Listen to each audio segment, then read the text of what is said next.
Senhoras e senhores, nosso cordial boa tarde. Inicialmente, obrigado, Jones e eu queremos agradecer à administração desta nobre, histórica e centenária instituição, Clube Militar Sede Rio de Janeiro, pelo honroso convite para inaugurarmos o ano de atividades culturais de 2020. E materializamos esse agradecimento na pessoa do nosso querido amigo e irmão, Coronel Ivan Cosme de Oliveira Pinheiro, diretor social desta instituição. Então, inicialmente, Jones, vamos explicar um pouquinho o título, porque ele por si só não diz muito. Então vamos começar pela qualificação do título, maçônico. Por que maçônico? 7 de abril de 1831. Já havia todo um approach feito para a abdicação. Pedro I não tinha legitimidade. E sem legitimidade era impossível continuar à frente do Estado, da nação e do governo. Vai na então travessa do Senado, hoje rua 20 de abril, neste dia, antes de embarcar, é aquela rua que liga a Praça Cruz Vermelha ao Campo de Santana, que é a 20 de abril. À época, 1831, travessa do Senado. Ali funcionava o Grande Oriente do Brasil. Somente a partir de 1841, efetivo exercício em 1843, é que ele vai funcionar no Lavradio, hoje 97, à época 85. Só a partir de 1843. E entrega o menino a irmãos. Entregou no Grande Oriente, projeto maçônico. Se entregasse no parlamento, Pedro II, um projeto parlamentar monárquico. Então, como entregou ao Grande Oriente, um projeto maçônico monárquico. Nesse momento, estava havendo uma verdadeira degladiação. Dois grupos. Um, capitaneado pelo vice-presidente do Grande Oriente, Joaquim Gonçalves de Ledo, querendo imediatamente a República. Outro grupo, não tão assodado, capitaneado pelo presidente da entidade, José Bonifácio de Andrade Silva, aguardando os acontecimentos para dar continuidade com o menino que tinha legitimidade para uma independência de somente 9 anos não consolidada, a integração total do território nacional. Então o projeto venceu a corrente de José Bonifácio. E todos fizeram consenso e tocaram a vida. Projeto: formar o chefe da nação e o chefe do Estado como governante. Primeiro. Para quê? O projeto tinha 2 programas. Primeiro programa: integridade do território nacional, vírgula, via legitimidade. O menino tinha legitimidade. O pai não tinha. Ele era nascido entre nós, no Paço de São Cristóvão. Segundo programa, dentro deste projeto: apresentação, inserção do Brasil no contexto das nações. Por quê? Sofríamos a peste aqui, senhores.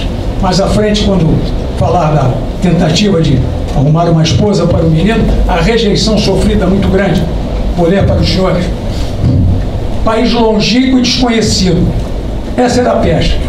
Então, inseri-lo no contexto das nações. Mas para isso era preciso ter alguém que o representasse com aporte, com sabedoria, com capacidade. Não podia ser um qualquer. Toda essa preocupação está ocorrendo no Parlamento e no Grande Oriente, que se confundiam. As cadeiras eram as mesmas. Um projeto, 2 programas, 3 fases. Primeira fase: não fragmentação. O pavor da fragmentação sempre esteve presente entre nós. Por quê? É só ver a América que nos cerca. O antigo cabildo da Gran Colômbia, que ia do Panamá atual até a Terra do Fogo, lá onde faz a curva, lá o Cabo Horn, era o cabildo da Gran Colômbia. Uma vez sacudido o jugo espanhol, libertados de Espanha, fragmentou-se em países, né? Na América do Sul, somos 12, dos quais fazemos fronteira com 10, para quem serviu lá na Amazônia, como o nosso general aqui presente, conhece perfeitamente. perfazendo 16.125 quilômetros de fronteira. Vejam os senhores a fragmentação que nos cerca. Com 10 países. Tínhamos horror à fragmentação. E não é só por isso. É um patrimônio que foi nos legado pelos nossos maiores. Sempre me vem à mente, quando falo isso, a carta de Duarte Coelho, de 1534, donatário da capitania de Pernambuco, a Dom João III. Dom Manuel já havia falecido, venturoso, e o filho, Dom João, estava reinando. Quando ele diz: Majestade, somos obrigados a conquistar por polegadas a terra que Vossa Majestade nos legou por mercê em léguas. Senhores, um patrimônio desse não pode ser mal barateado. O que nós vamos dizer aos nossos pósteres? Filhos, netos, bisnetos, trinetos, o quê? Ou bem ou mal, os que nos antecederam nos legaram, com muito sacrifício. Compete a nós legarmos às gerações futuras. Nada do que está nos pertence, pertence sempre à geração futura. Termos essa consciência é fundamental, mormente em termos de Brasil. Voltando agora um pouco, não fragmentação, agora sim a credibilidade. Segunda fase, são 3 fases. Vamos para a segunda, a credibilidade. Eu tenho que preparar um governante, não é? Que mantenha não só a integridade, mas que insira o Brasil no contexto das nações e, ao chegar lá fora, seja ouvido. Não seja motivo de chacota. Eu não posso pôr à frente do Estado e da nação um despreparado. É preciso botar alguém que a represente bem. Eu só tenho 9 anos de existência independente. Não é? Que é bem da verdade. Vamos começar, meu querido Sacramento, você que é um mestrando em História, em 1808. Até então, 1500 a 1714 uma colônia, 714 a 1815 um vice-reino. Mas quando chega de 1815 a 1822 no Reino Unido, a coisa já começa a mudar de figura, um império e depois uma república eminentemente presidencialista, com um interregno parlamentarista, que foi de setembro de 1961 a janeiro de 1963. Só os senhores que se lembram, as senhoras não, todas são muito jovens para lembrar desse período, são todas muito jovens, não vão se lembrar. E por último, a metassíntese. Qual é a metassíntese de tudo isso? Soberania. É o que se queria. Então, preparou-se a criatura, como dizia o professor, o grande antropólogo, dizia não, ele está vivo ainda, emérito da Universidade de Colômbia, o antropólogo Roberto da Mata, no seu livro Carnavais, Malandros e Heróis. Então Pedro não nasceu, foi fundado, tornou-se patrimônio nacional. Foi feito patrimônio nacional, senhores, para pairar sobre a nacionalidade. Por isso os maçons não o fizeram maçom, para ele poder parar sobre todos, inclusive sobre a maçonaria. E ele pairou. Ainda peço licença quanto a perfil, a caricatura desse rei. Araquém Távora, no seu livro Dom Pedro II e seu mundo, através da caricatura, vai nos dar bem uma noção de quem foi esse homem. São milhares de caricaturas. Se alguém quiser saber a história de Pedro II, sem consultar a caricatura, vai ficar um pouco difícil, porque ela retratou todos os seus momentos com total liberdade. Vejam o que ele diz. E se pode afirmar também que nenhum historiador poderia aventurar-se biografá-lo sem ter que recorrer necessariamente às milhares de caricaturas que tanto o criticavam, mas que, na sua essência, revelavam uma espécie de ternura escondida pela figura imponente de Pedro II. Só os ridículos temem o ridículo. E Pedro II, mais do que qualquer outro, esteve, em termos de sensibilidade, além de sua época. Foi firme nos assuntos do Estado, discreto em sua vida particular. Não que não pulasse a cerca, claro, mas só que foi uma antinomia do pai, não como pai. Ao contrário, porque precisávamos da credibilidade. E ele foi preparado para isso. Não é? E liberal com seus adversários. Somadas e analisadas todas as caricaturas a seu respeito, de seu resultado extrai-se exatamente esta verdade. O imperador Pedro II, senhoras e senhores, foi verdadeiramente um rei. Pairou sobre a nacionalidade. Jones. Boa tarde. Inicialmente, eu queria indagar essa prestimosa plateia, se tem algum professor de história presente, que levante o braço. Todo o Instituto de Geografia e História Militar do Brasil está aqui. Beleza. Então, vai ser muito bom, porque a nossa preocupação começa com esse jornal datado da sexta-feira, 28/2/2020, onde a Rede Globo vai lançar uma novela das 6, uma novela de época, retratando a vida de Pedro II. Nós estamos muito preocupados. Estamos muito preocupados porque por causa da imagem que vocês terão hoje de Dom Pedro. E nós, hoje, vamos dar a oportunidade de vocês conhecerem o que nenhum historiador aqui conhece, porque muito extraído das atas do Grande Oriente do Brasil, que a partir de 2022, no bicentenário do Grande Oriente do Brasil, está sendo preparado todo esse documento para um acesso público. Então, muito do que vocês escutarão hoje, verão hoje, é privativo da ordem maçônica e, infelizmente, até agora não teve domínio público. Então, nós estamos preocupados porque uma das artistas principais da novela das 6 será Mariana Ximenes. Ela vai interpretar a Condessa de Barral, que vocês já perceberam para onde vai toda a novela, né? Vai falar o tempo todo, explorar a pseudo-amante de Dom Pedro II. Dito isso, vocês são testemunhas de que nós vamos dar uma visão da vida de Dom Pedro que não tem nenhum livro. Muita coisa terá, mas muita coisa não tem.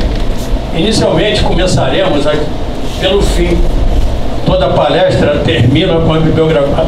Nós vamos iniciar. E o fundamento maior é as atas do Grande Oriente do Brasil. As fontes, vocês podem perceber, são fontes muito poderosas, inclusive a da professora Terezinha, que foi, inclusive, deu durante muitos anos aula lá na Escola Superior. Também fomos pesquisar na imprensa nacional, na Biblioteca do Exército,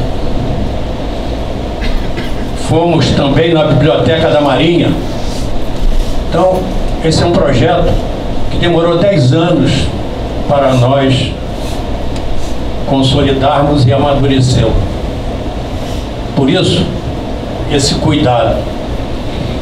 Infelizmente, pelo tempo que nós somos premidos, nós, do material que nós temos, usaremos 10%, mas o nosso querido coronel terá todo o material, tanto em PowerPoint, quanto da relação da nossa pesquisa, que são aproximadamente 40 folhas de computador, onde nós fizemos a pesquisa, em cima dessa pesquisa produzimos a palestra.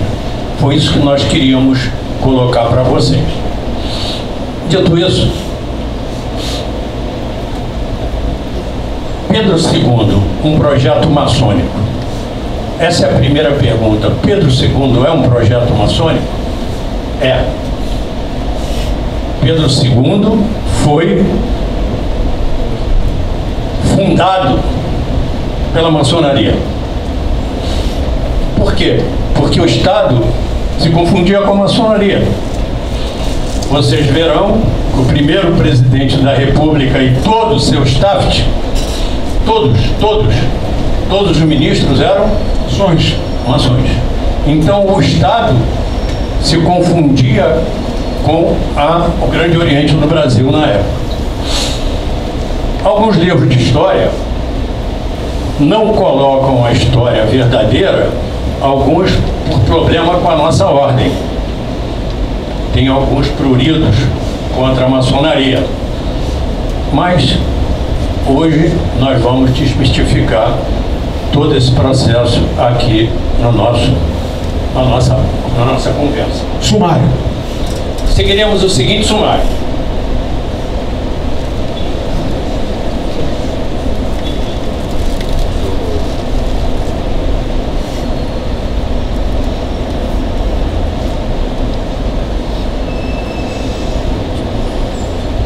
Seguiremos o seguinte sumário. Uma introdução, infância e adolescência, laços de família, casamento, homenagem homem de cultura e mecenas, proclamação da República, exílio e conclusão. A grande pergunta é essa: quem foi, ou melhor, o que foi Pedro II? Necessário se torna de início, para tentarmos nos aproximar de uma resposta plausível ao questionamento, socorrermos de um excerto de belíssima crônica de Humberto de Campos. Era a véspera de um dia de finados, por volta de 1918, ele precisa preparar uma matéria, estava sem inspiração, sentou-se perto da janela, e na crônica ele conta, diz ele que viu entrar vários vultos pela janela, né?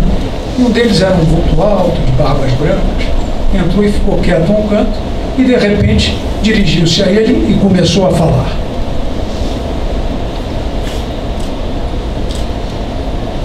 Tudo indica que foi uma psicografia que Humberto de Campos recebeu de D. Pedro, porque o diálogo foi nesse nível. A apresentação, vamos dizer. Órfão de mãe ainda no berço, entregue por meu pai a mãos estranhas, aos 5 anos fui na terra a mais triste das crianças. Nunca ouvi a voz da minha mãe pronunciando meu nome. Quando a mãe morreu, ele tinha 1 ano e 9 dias. Não é? Nunca recebi um conselho de meu pai, 5 anos e meio, 1831, ele tem 5 anos e meio, 1825 a 1831, 5 anos e meio. E era um adolescente ainda, quando me entregaram um cetro, 23 de julho de 1840, e uma coroa, e me disseram, apontando a mais vasta nação da América: organize este povo, tornando feliz e grande, governei, reinei, exaltei os humildes, castiguei os desonestos. Ainda não entrada de todo na maturidade, e já tinha barba e cabelos brancos. Peraí, João, um instantinho, pode deixar, não precisa voltar atrás. A maior nação do continente americano, vamos entender.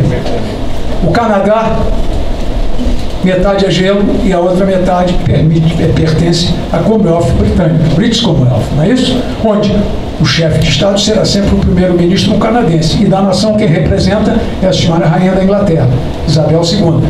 Ele pertence à Commonwealth, não é? O Canadá.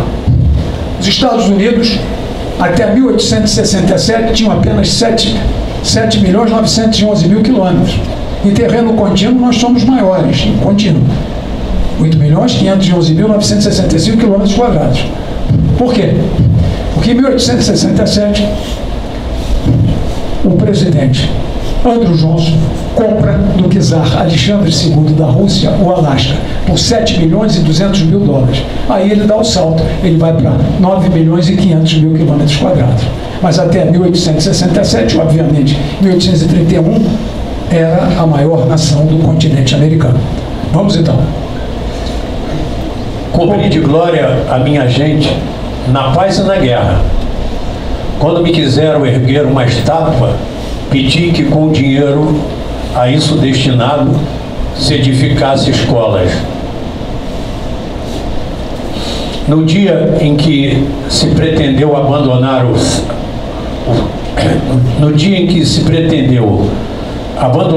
cearenses que morriam de fome, ofereci para salvá-las salvá-los as joias da minha coroa.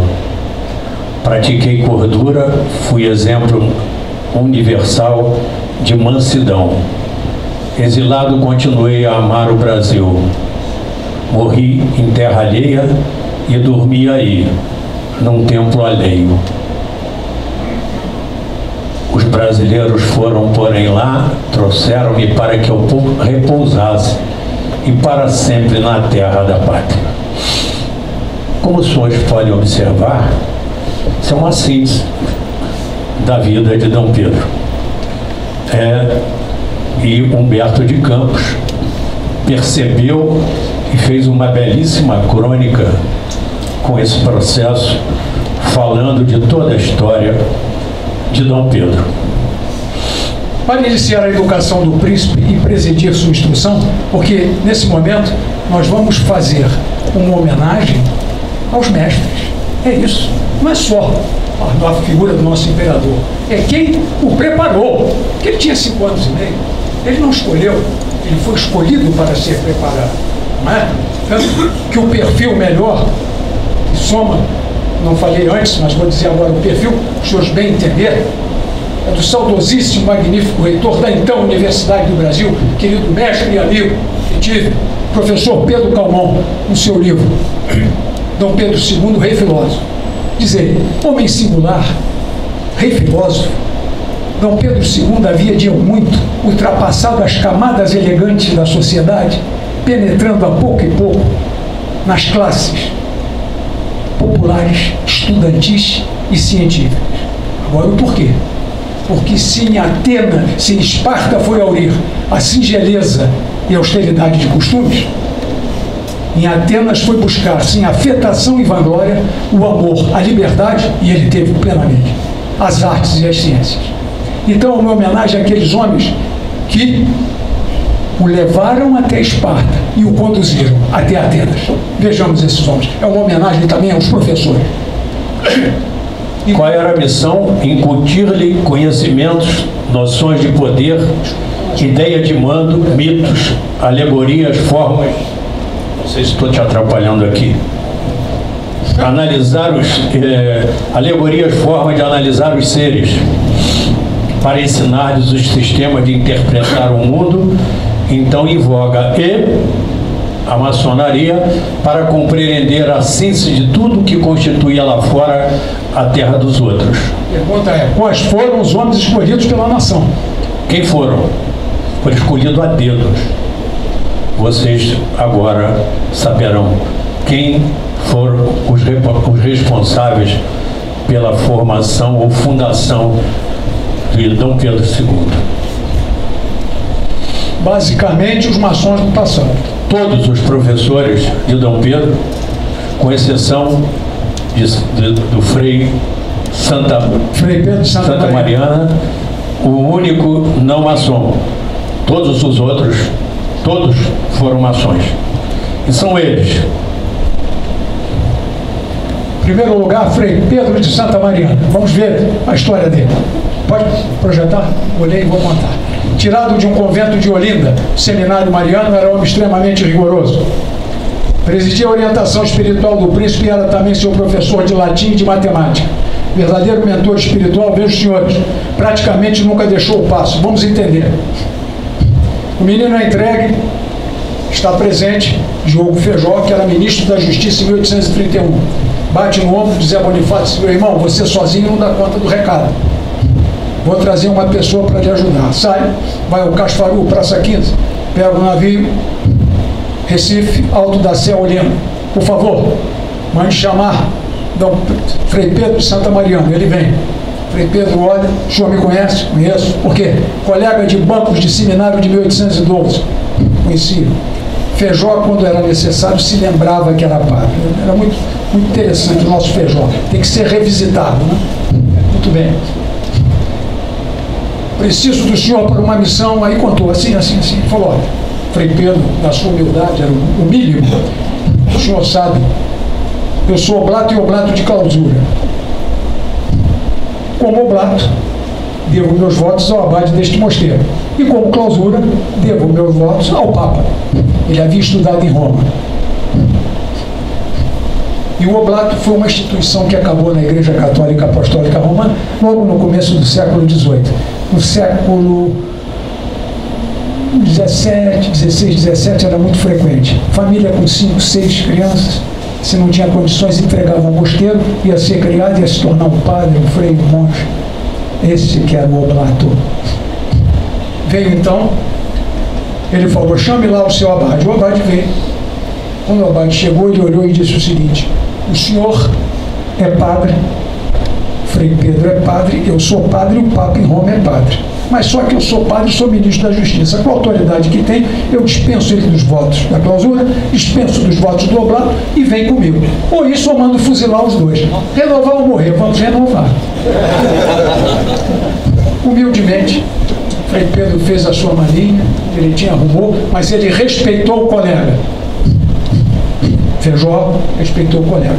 A carruagem foi coberta com uma essa negra, entrou cobertas abaixo do navio, saltou no Casparu, na Praça 15, entrou no palácio, ele não viu o chão, só viu o paralelepípedo, porque a carruagem era furada embaixo. E dali só saiu no caixão em 1864. Frei Pedro de Santa Mariana foi uma das 3 pessoas que Pedro II amortalhou e inumou. Primeiro da Dama, em 1855, a babá dele. Segundo, Frei Pedro, em 1864. E por último, Cândido José de Araújo Viana, que foi nosso grão-mestre honorário, em 1875. Os dois ele chamava de paizinho e ela mãezinha. Quando ele se referia a Pedro I, pai biológico, e Carolina Josefa Leopoldina, mãe biológica, meu pai o imperador, minha mãe imperatriz. Mas esses que o criaram, ele tinha um carinho todo especial. Meu paizinho era os dois e minha mãezinha da Dama. O menino acordou, usava umas calças, só para os senhores entenderem como era o nosso imperador e o preparo desse homem. Veio, olhou aquele barulho, movimento, Frei Pedro chegou no palácio, preparou, abençoou o quarto dele, estava ali olhando, era um homem magro, alto, a sua batina, um mosteiro, uma cortina marrom. O menino chegou, começou a olhar para ele e não se controlando. Os senhores aqui que têm netos, alguns já na faixa de bisnetos, sabe que a fralda tal da fralda enxuta vaza, né? Imagina uma calçola, cara, calçola que chamava, de linho. O ministro urina, faz uma poça de urina, e olhando ali para ele. Aí ele para, olha para o garoto e diz assim: Pueris sacer est locus extramist. Menino, esse lugar é sagrado, vai urinar lá fora. E a partir daí, nunca mais se dirigiu a criança que não fosse latim, e enquanto não viesse a resposta mesmo errada, não comia, não bebia, não dormia, não fazia coisa boa. Foi assim, logo de começo, Frei Pedro de Santa Mariana começou a preparar aquele que nós precisávamos, que fosse o creme de la creme. Ele já era no sangue, agora na administração, para representar o país chamado Brasil. Qual a importância desse fato? Dom Pedro teve uma forte âncora teológica. Meus queridos irmãos, algumas teses de doutorado e pós-doutorado nos Estados Unidos pesquisaram muito por que teve fim a União das Repúblicas Socialistas Soviéticas. E eles afirmam porque era um Estado sem Deus, não tinha uma âncora teológica. Então a âncora teológica para todos nós é fundamental no processo da formação da personalidade do ser humano. A maçonaria se preocupava muito e inicialmente constituiu uma âncora teológica poderosa. Frei de Santa Mariana. Na sequência, Manuel Inácio de Andrade Souto Maior. Aliás, antes desse, pulou um. Primeiro é o Bonifácio. Bem antes desse. Bem, é perfeito. Isso. Em seguida vem 2 grandes tutores. O Zé Bonifácio, colocado na criança, mas já com idade. Ele já era um senhor. Estava exatamente nessa faixa aí. E na sequência... Importante dizer, esse homem foi muito mal entendido dentro da maçonaria e dentro da história. Se hoje nós temos o nosso território intacto deve ser esse homem, José Bonifácio, porque todos queriam que o Brasil se independesse como república, e ele foi contra. Para não fragmentar. Para não fragmentar o território brasileiro. O próximo. Manuel Inácio de Souto Maior, Visconde de Itanhaém. Né? Visconde de Itanhaém quer dizer, tupi, pedra que canta. E ele, sem querer fazer trocadilho, cantou a pedra. Os senhores vão ver os 10 regulamentos dele que nós trouxemos algum para a educação do menino, porque era um projeto, senhores. Não era visto apenas como uma criatura humana, era um projeto que tinha que ser executado, que tinha um começo, meio e um fim. E o fim do projeto, 15 de novembro de 1889. Foi tudo projetado perfeitamente, cumprido à risca. Vamos nós. Os seguintes: Marquês de Sapucaí. Olha aí, Cândido José de Araújo Viana. Professor de Latim, Literatura e Ciências Positivas. Félix Emílio de Toné. É o pai do Visconde de Toné, não é? Barão de Toné, pintor, poeta, tradutor, arquiteto, higienista, professor de geometria, história grego e botânica. O próximo. Luiz Aleixo Boulanger, um dos primeiros professores de suas irmãs, Dona Januária e Dona Francisca Bela Chicardo, professor de leitura e caligrafia.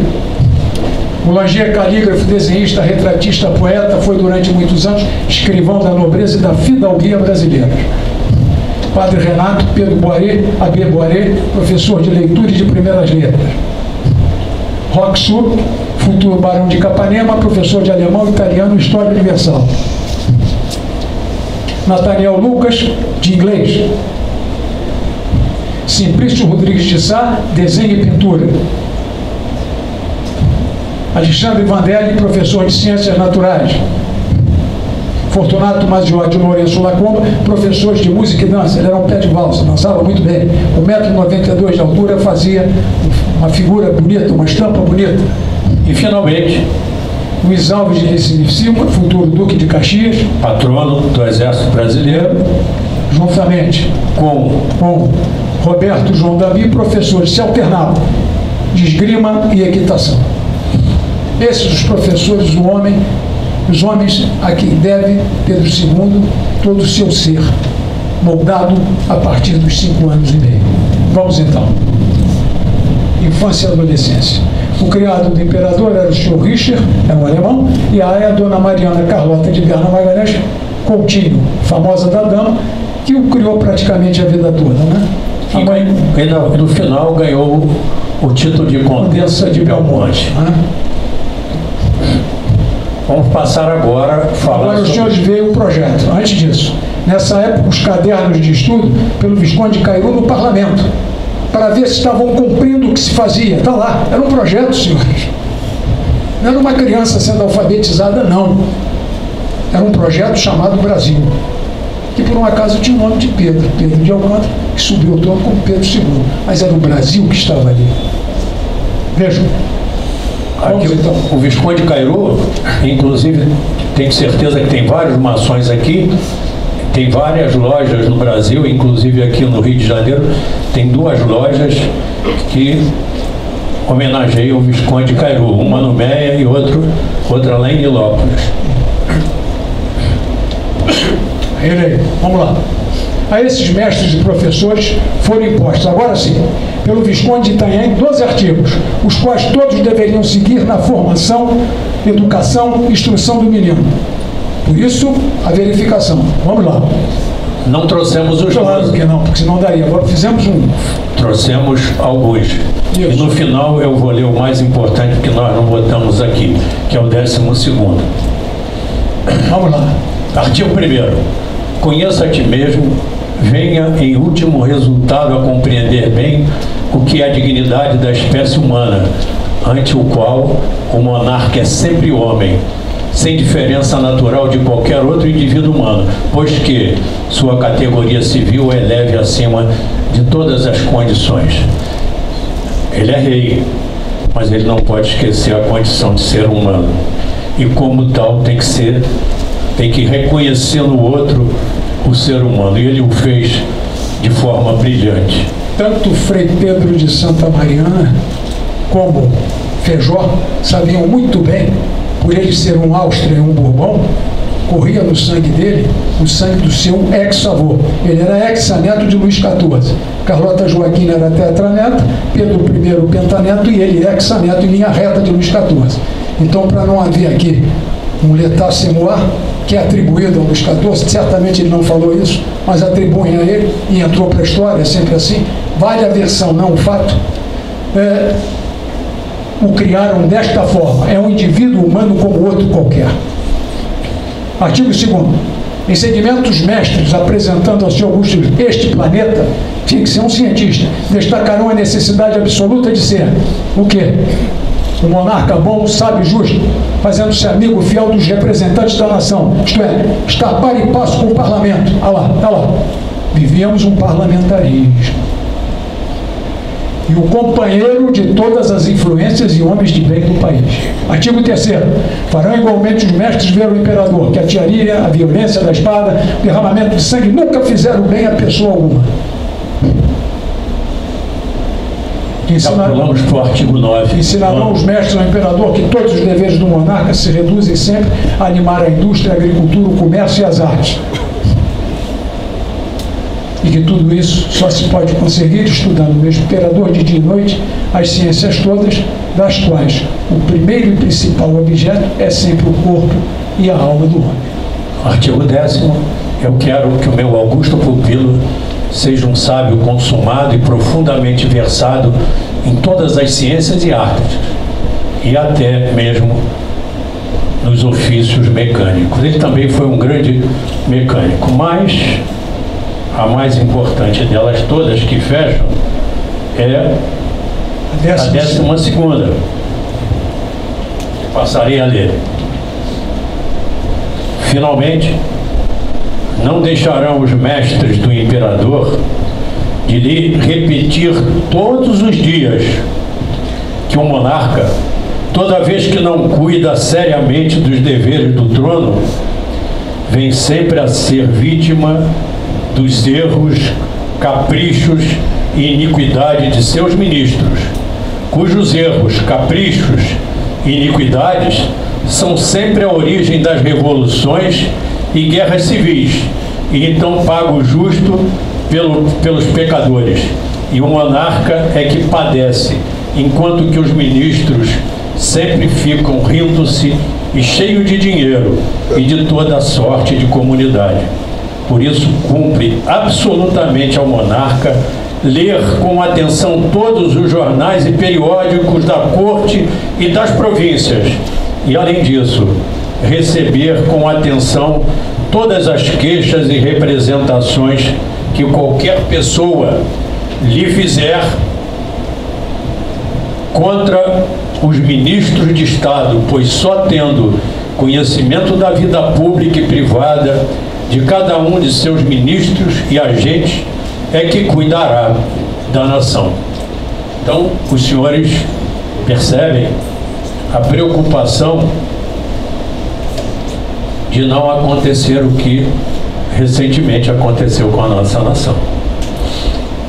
A importância do quem está no comando conhecer a todos aqueles que o assessoram, dentro e fora dos palácios, conhecendo sua vida pública, sua vida privada e acompanhando o que? A evolução patrimonial. Foi isso que ensinaram a Dom Pedro. Vocês perceberam? Vocês vão perceber que Dom Pedro, ele não tinha acesso ao caixa. Ele não tinha acesso ao tesouro. Ele tinha a dotação dele e nada mais. Em seguida, esses eram os professores de Dom Pedro, deveriam seguir esses 12 artigos. E a partir daí foi rigorosamente controlado pelo nosso Marquês. Os professores tinham que mandar a pauta de ensino, tinha que dizer, ó, essa semana foi ensinado isso, e o parlamento tomava conta e via tudo o que estava acontecendo com a formação do imperador. Agora, infância e adolescência. Vamos lá. Bem intencionados e principalmente verdadeiros patriotas, integrantes da alta administração do Grande Oriente do Brasil, aqui o Grande Oriente, a partir só de 1843 que estávamos aí, antes não. Isso aqui é a rua do Lavradio. Lavradio, hoje 97. Os homens que presidiram a educação de D. Pedro pode ser considerado como o melhor que o país podia oferecer. Ali que nós cometemos uma indelicadeza. Estão todos vendo esse emblema aqui, e é a nossa loja maçônica, é a Lauro Sodré. Quem foi Lauro Sodré? Lauro Sodré foi, inclusive, o secretário de Benjamin Constant Botelho de Magalhães, republicano de primeira hora, até a medula. Foi um grande grão-mestre que nós tivemos, pacificou a maçonaria, trouxe o reconhecimento nosso, no exterior, nos lançou como maçons, trouxe muita respeitabilidade. Foi o soberano grão-mestre, soberano grão-medador que mais tempo permaneceu no cargo, cerca de 13 anos, sucessivamente reeleito. Qual era a formação dele? Ele era militar, general do Exército Brasileiro. Nascido em Belém do Pará. Belém do Pará. Onde foi governador por 2 vezes, eleito por 2 vezes. Nossa loja homenageou o general Lauro Sodré, por isso a nossa loja chama-se Loja Lauro Sodré. Obrigado por ter. Está aqui o menino, 14 anos, 15 incompleto. Começou sobre graus dos auspícios, porém vestido da legitimidade que faltaram ao reinado de seu pai. Não é? 23 de julho de 1840. Um momentinho aqui para falar dessa legitimidade, eu tenho que dizer, senhores, nós tivemos a felicidade, nós somos pioneiros disso em apenas 520 anos de existência. O jornalismo, a prosa jornalística de ideias começou com 2. Nos Estados Unidos havia um senhor chamado Phileas Barham, que, se procurado no dicionário no Lelo de 1943, o apresenta como um charlatão. Mas não era não, ele era dono de circo, mas também divulgava notícias. Então ele dizia, era um comunicador. O público deve ser informado. Mas nós no Brasil, com Hipólito José da Costa Furtado de Mendonça e com Evaristo da Veiga, fizemos a prosa jornalística de ideias. O que é? É o caderno B dos jornais, do pensamento. Não era só informar, informar e formar. Patente nossa, não foi patenteada, é claro. Países aí milenários aí não chegaram a isso à época. Nós fizemos a prosa jornalística de ideias. Hipólito da Costa, hoje, patriarca e patrono da imprensa nacional, da imprensa brasileira, não é? Acompanhou o primeiro reinado. Minto. Acompanhou a corte de D. João VI, de 1808 a 1821. O primeiro reinado, quem vai acompanhar é Evaristo da Veiga. No Correio Brasiliense, Hipólito da Costa. No Aurora Fluminense, Evaristo da Veiga. Então, 4 dias depois de ter sido entregue o menino, 7 de abril de 1831, no dia 11 de abril, ele publica exatamente vamos lá. Dizer assim, Evaristo da Veiga, jornalista, formador de ideia. Como cidadão, já temos pátria, temos um monarca, símbolo da vossa união e da integridade do império. Olha o projeto aí, já reconhecido ali, 4 dias depois. Que educado entre nós, dessa forma, receba quase no berço as primeiras lições de liberdade americana. Ou seja, o que é a liberdade americana? É informar que o continente americano é eminentemente presidencialista. E a monarquia era uma planta exótica e que entre nós agora, pela visão economista, feneceu com o apoio que lhe foi dado. Porque o império, de fato, senhores, foi o café. À medida que esse café migra da região do Vale do Paraíba, eminentemente baronial, e vai para a região, caminhando para o sul, via São Paulo, da Mogiana, ele vai se transformando num café industrial, eminentemente esse café industrial republicano. Não é? Então, uma planta exótica. Então, já estavam formando o menino sabendo, você aqui é esdrúxulo, você vai cumprir o que tem que ser cumprido e depois você será dispensado, como foi em 15 de novembro.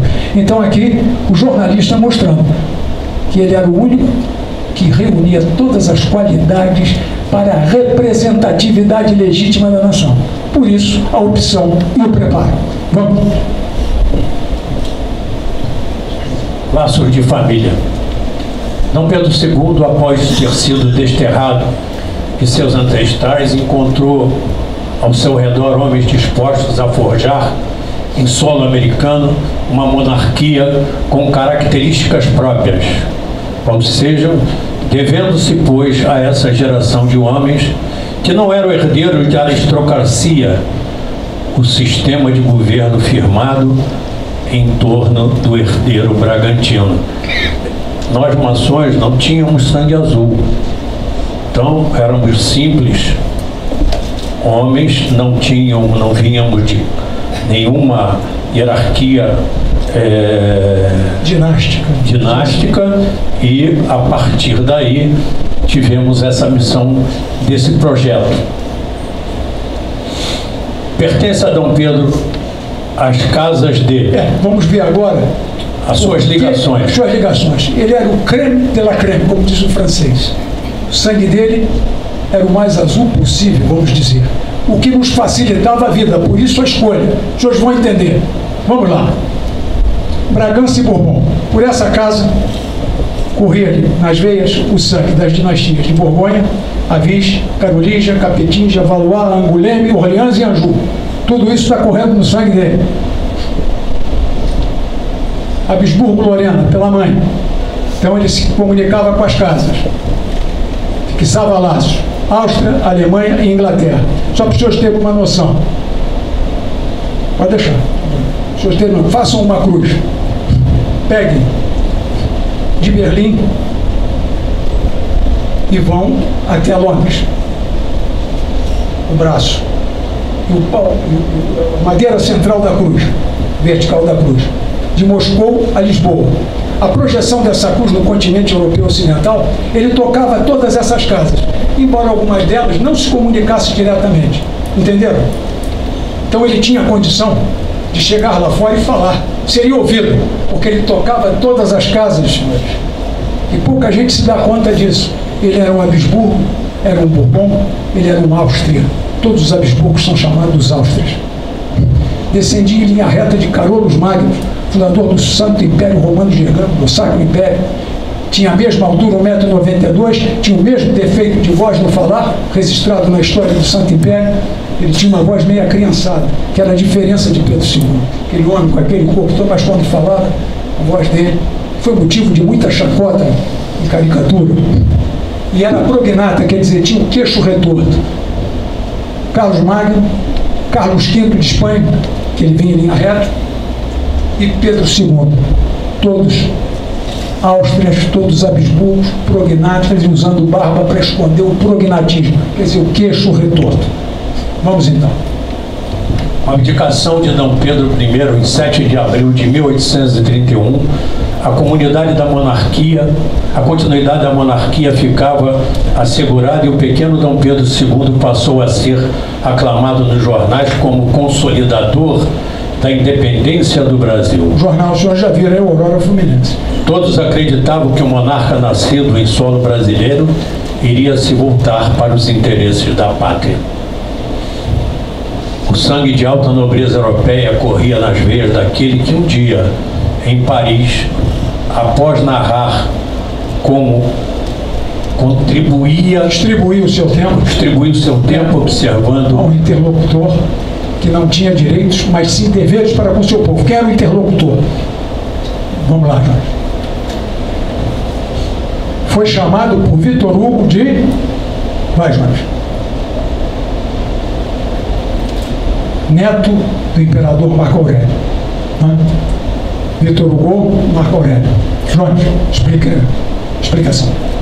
Marco Aurélio foi um dos maiores imperadores romanos. Aqueles que estudaram filosofia e são formados em filosofia sabem que ele era um grande conhecedor de que filosofia? Quem é que ele ajudou a fundar? Qual filosofia?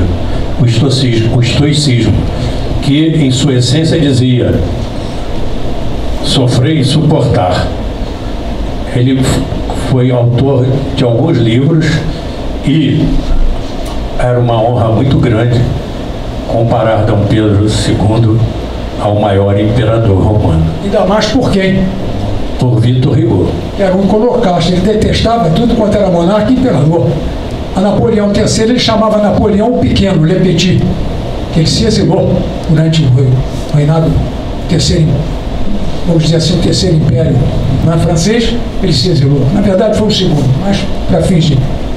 A terceira imperatriz do Brasil, Dona Teresa Cristina, filha de Francisco I, rei das duas Sicílias, e de sua segunda esposa, Maria Isabel de Bourbon, filha do rei Carlos IV da Espanha, nasceu em Nápoles em 14 de março de 1822 e faleceu no Porto em 28 de dezembro de 89. Mas foi muito difícil encontrar alguém que quisesse casar com o monarca. Vamos trazer essa história. Conte a história. Vamos trazer. Os senhores veem. E o porquê? Os senhores vão entender.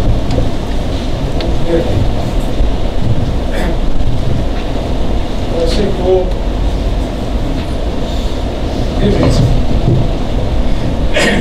Pedro de Araújo Lima, nós estamos no nosso último, duas regências, a última regência, envia à Europa Bento de Lisboa, que era o filho do Visconde de Cairu, José da Silva de Lisboa, diplomata de carreira, não era de corrida não, era diplomata de carreira.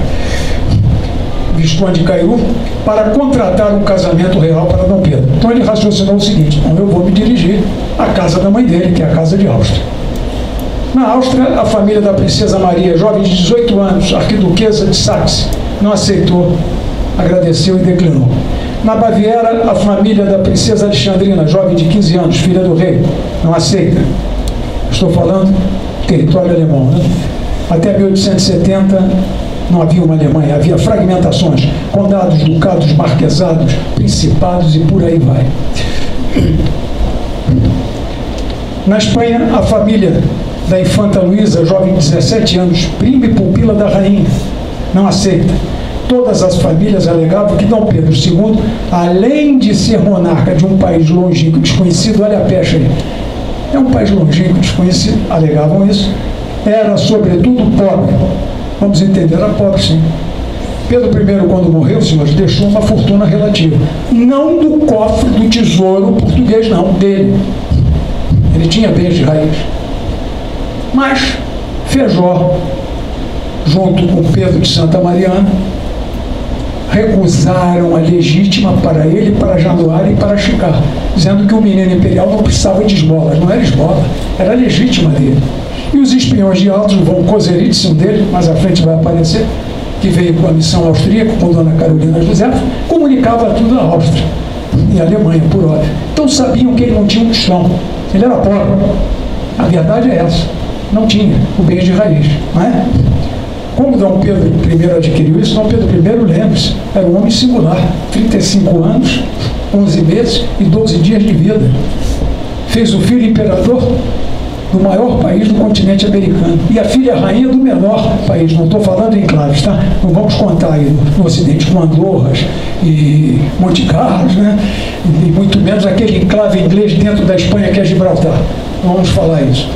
São Marinho, Portugal, não é? Recusou 4 coroas, né? A de Portugal, do Brasil primeiro, a de Portugal, a da Espanha e a da Grécia, que lhe foi oferecida. Logicamente, os que sucederam o agraciaram com muito dinheiro, não o Brasil. A de Portugal depois foi lhe pago a própria filha, o indenizou, por isso, Dona Maria da Glória, da Grécia e da Espanha. Então ele tinha dinheiro. Não era para ter sido feito isso, mas foi. Então, a rejeição foi essa. E ela aceitou humildemente. Prima dele eram primos. Ela era mais velha, apenas 3 anos. Mas com ela, a caridade sentou-se no trono do Brasil.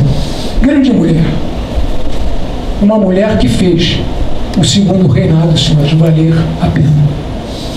Mas, por sua seriedade, discrição, aguentar o que teve que aguentar, lógico que teve, é óbvio, senhores. O casamento foi forçado? Foi. Quando ela chegou, que ele viu, ele correu lá para a dama, foi se lamuriar. Era a babá dele, me enganaram, olha aí. Ela falou, volta, assume que esta é a mulher que vai te fazer ser verdadeiramente o imperador do Brasil. E ele era obediente, assumiu até o fim. Entenderam? Isso não é segredo. Ou se era, já não é mais, né? Igual simples, fofoca, né? Vamos então. Soube Dona Teresa Cristina impor-se ao marido com companheira discreta e compreensiva, sendo mãe amorosa, dedicada às obras de caridade. Essas virtudes lhe valeram o cognome de Mãe dos Brasileiros.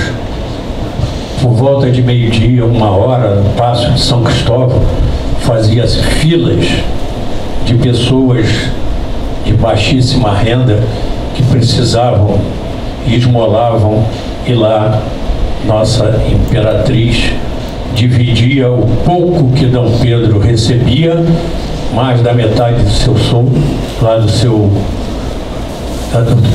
da sua remuneração como funcionário público, ela distribuía, e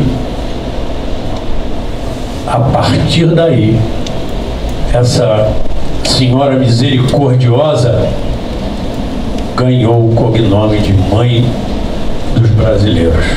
Vejam só, vamos falar aqui para entender em termos de valor, que é o que interessa, mas pode projetar, vou deixar a imagem, né? Em termos de valor, é o que interessa. A dotação da Casa Imperial era 800 contos. Começou, quando ele era menino, até a metade do governo com 3%, depois caiu para 0,5% porque ele pediu. Então era 800. Um conto de reais sensivelmente igual, na conversão R$56, 844.800, ganhava ele por mês R$3.373,33, que é uma dízima periódica. Daí saía para a caridade do ano. Por isso, o Kozelitz vai falar, comunicando a Europa, olha, não vai não. A casa dele é uma espelunca, não tem nada. E não sobrava dinheiro, senhores, para luxo. Quando ele vai à Inglaterra, ele recebe a Rainha Vitória no hotel, que estava um modesto hotel. E à noite, no jantar que lhe foi oferecido, ele não foi porque não tinha dinheiro para se vestir, para roupa, porque ele viajava às próprias custas, não era do Tesouro Nacional. Então, de Israel, ele levanta o grande ministro que foi, Israel, Benjamin de Israel, e faz um discurso mostrando a austeridade daquele homem, parabenizando a Rainha Vitória por ter um primo, assim como Pedro II, que eram primos. Vamos. Acompanhou durante toda a sua trajetória, em todas as viagens, e tanto no território brasileiro e no exterior, foi sua companhia inseparável. Vamos falar agora do homem de cultura e de mecenas. Afeiçoado às letras e às artes, homem de cultura, Pedro II protegeu escritores e artistas, desempenhando acentuado estímulo à carreira de talentos como Gonçalves Dias, grande indianista. Carlos Gomes chegou a dizer: se o imperador não bancasse a minha instrução no exterior, eu jamais seria Carlos Gomes. Gonçalves de Magalhães, Pedro Américo, pintor, Porto Alegre, poeta, diplomata, estudou apaixonadamente línguas vivas e mortas, chegando a falar corretamente. Então vamos lá: inglês, francês, provençal, espanhol. Provençal é uma língua do sul da França. Isso, neolatino. Italiano, alemão, possuindo também sólidos conhecimentos e profundo domínio do grego, do latim, príncipe inter pares para ele.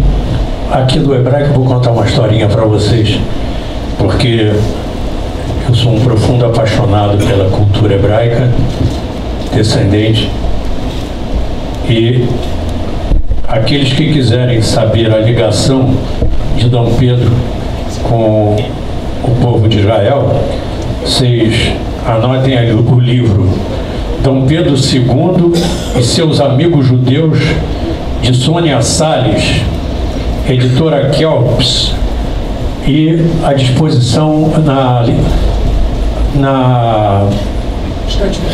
estante. Tem vários, mas o mais barato que vocês encontram é numa editora judaica de São Paulo. E aqui ela conta o seguinte: quando o D.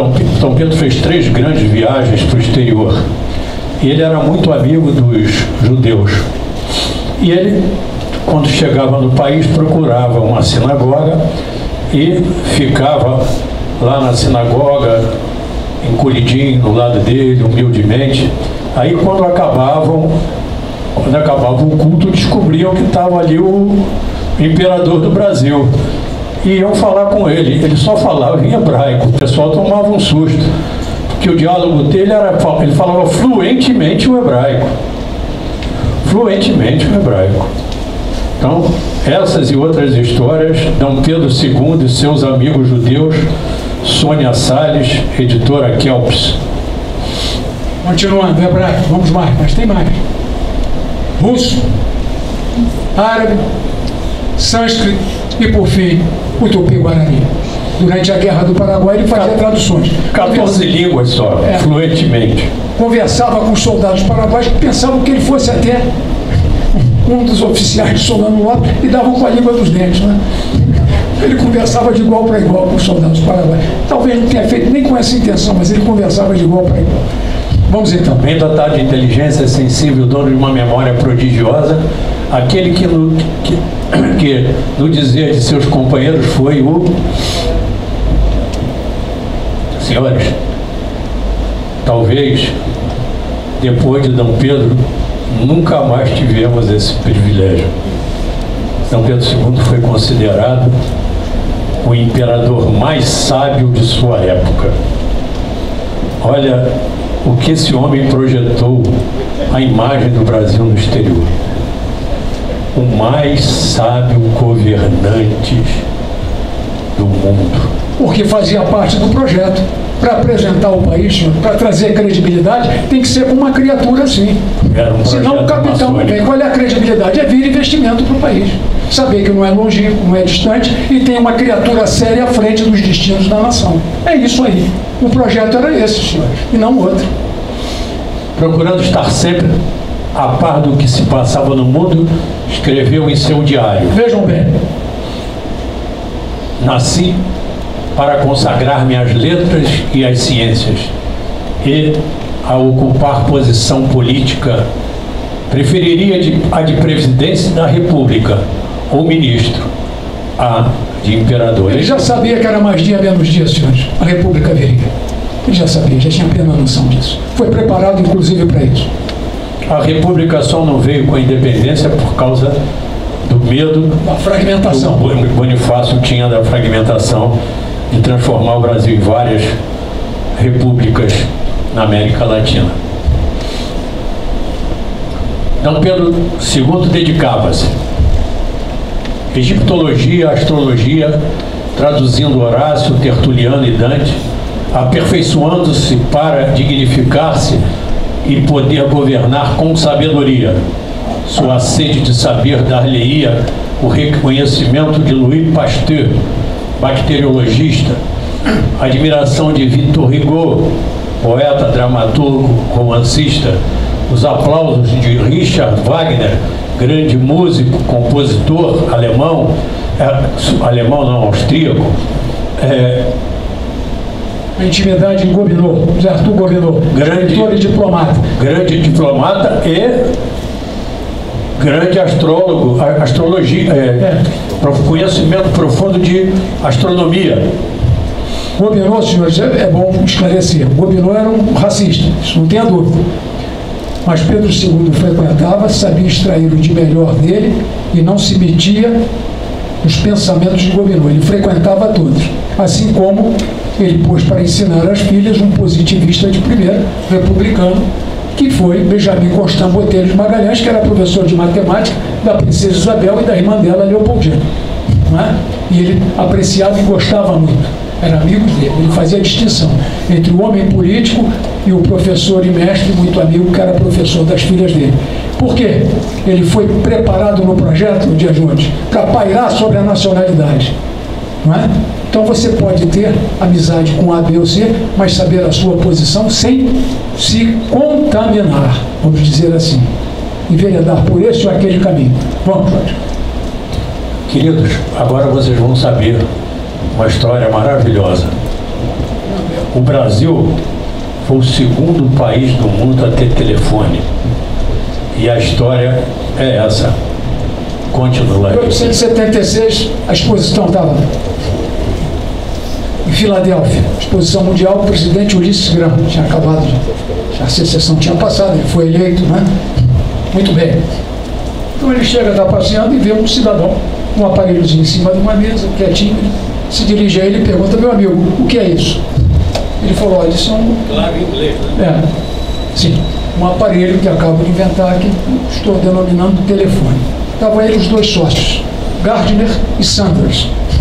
Desde 1874, eles vinham tentando, junto ao Departamento de Estado, registrar a patente e não conseguiam. 1874, 1875, estamos em 1876.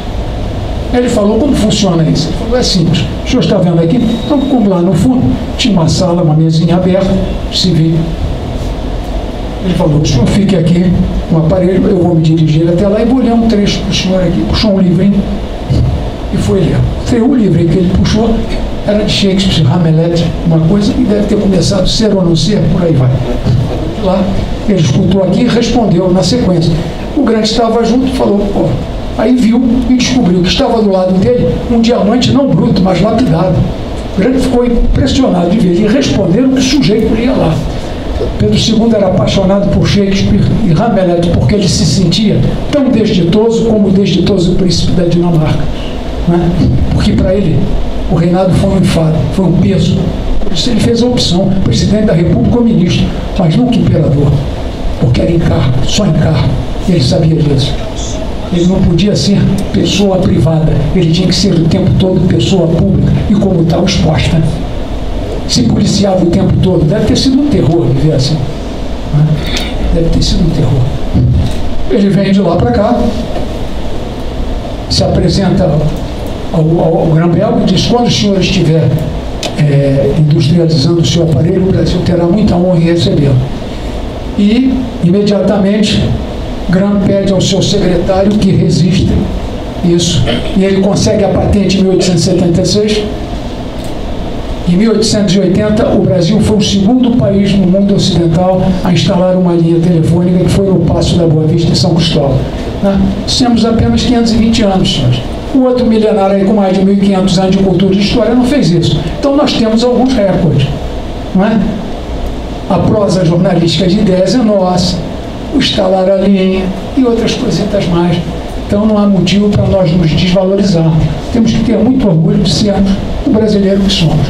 Desde que nos aceitemos, aí sim, índio, branco, negro, cafuzo e curiboca. Eu me aceitando assim, eu seria a criatura mais feliz da terra no Brasil. Que não pode haver divisão, eu tenho que me entender. Não numa primeira, numa segunda, fatalmente numa terceira geração. Todos aqui terão um pé na senzala e outro em Portugal. Desafio que não seja. E graças a Deus que é assim. Senão já tínhamos explodido, queridos, há muito tempo. Vamos, Jorge. Tem aqui uma passagem interessante. Em 1930, foi feita uma biografia de Graham-Bell. E aqueles que fizeram o filme esqueceram de falar do episódio de Dom Pedro II. Se não fosse Dom Pedro II, Graham-Bell não teria a notariedade e nem aconteceria tão rapidamente os sistemas telefônicos. Sua neta foi aos... A filha foi ao cineasta e reclamou com ele. Reclamou e fez uma patente reclamação, e eles fizeram depois uma publicação dizendo que Dom Pedro II foi o grande mentor e quem fez alavancar a telefonia nos Estados Unidos. Wagner, Gobineau e Graham-Bell. O Colégio Pedro II tá aí. Foi fundado na regência. E aqui eu tenho certeza que tem vários ex-alunos do Colégio Pedro II. Eu sou um deles. Olha aqui quantos braços, Leandro. Fico emocionado. 55 a 62. Para entrar lá naquela casa, em 55, eu fiz prova oral. Naquela época, para ser aluno do Pedro II, tinha que ter feito admissão e, além da prova escrita, tinha a prova oral. A nata de todos os professores daqui do Rio de Janeiro, que era a República, né? Que é a capital. A capital da República, era a nata dos maiores professores, e tenho a honra, eu vou dizer, e muito orgulho, que sou ex-aluno do Pedro II. Eu não vou nem fazer o grito aqui, nem vou puxar o grito, nem vou puxar a tabuada. Então aqui, ó, aqui na Rua Larga ainda existe até hoje, e lá... 1837, 50 anos antes da fundação aqui, se não me engano, do nosso clube militar, em 1887. 26 de junho de 1887. Estamos comemorando aqui o clube este ano, 133 anos de nobreza, história, não é? A serviço do Brasil. Essa deve ainda ser uma casa de muito respeito e formadores de grandes personagens. Temos agora um grande salto. Tem que ser, senão a gente não acaba. Senão a gente não acaba. Eu peço desculpas porque o Larica hoje está muito empolgado, então estou deixando ele solto para... Ele está muito empolgado, porque ele é apaixonado por essa história. Nós temos um ciclo de palestra. Pedro I, D. João VI e D. Pedro II. D. João VI é um rei a ser descoberto. Muita gente fala que ele era comedor de franguinho, mas D. João VI, se não fosse D. João VI vir para o Brasil, nós não seríamos hoje o que somos. Então, queridos, a ideia antiga no Brasil manifestou-se desde o século XVIII na Guerra dos Mascates, na Inconfidência Mineira, estando presente praticamente ao longo de todo o século XIX. Sem falar da farroupilha, da balaiada, da sabinada, etc, etc, etc. E, no fundo, puxava um movimento republicano. Todos eles eram movimentos republicanos. Muito menos que fragmentar, era muito mais pró-república. Mas se pudesse, tivesse chance, fragmentava também. Por isso tinha que ser abafado. E foi. Então, Caxias é que foi o grande pacificador de tudo isso. Não vou dar aula não vou ensinar missa a vigário, que só tem vigário. Falar de Caxias aqui numa instituição militar é brincadeira. Aproveitando-se desse fato, os republicanos, em 1870, lançaram a nação um manifesto, que é tido como ponto de partida para o movimento de 15 de novembro de 1889. Atenção, senhores. Em 1870, já tinha movimento republicano e mais do que isso. Partido Republicano. Total liberdade. O imperador deixou criar um partido republicano em pleno império. Olha que beleza. A consciência da fortaleza ético-moral, espiritual e da sua liderança. Não teve medo. Mas 19 anos depois, a República viria a acontecer. Apenas um detalhe. Não, pode deixar. Apenas um detalhe. Se em 1870, quando se lança a raiz do Partido Republicano, tivesse sido, já que o parlamento concordou, ia estar no parlamento, fizesse um trabalho, educação, instrução maciça com o elemento servil, libertando a pouco e pouco da escravidão, transformando latifúndio em minifúndio, preparando o homem para a terra, não é? Com preparo, com cultura. No dia 15 de novembro de 1889, a história teria sido outra. E não teria sido, senhores, ouso dizer, agora que sendo uma casa evidentemente da República, a nossa República, senhores, foi um salto no escuro, do qual ainda até hoje não nos recuperamos. É só ver a República que nos cerca esses anos todos. Não houve um preparo para isso. Vamos ser, sim. Mas é preciso, então, voltar, conversava há pouco, antes do começo, com o nosso general aqui na frente, instrução maciça, educação maciça.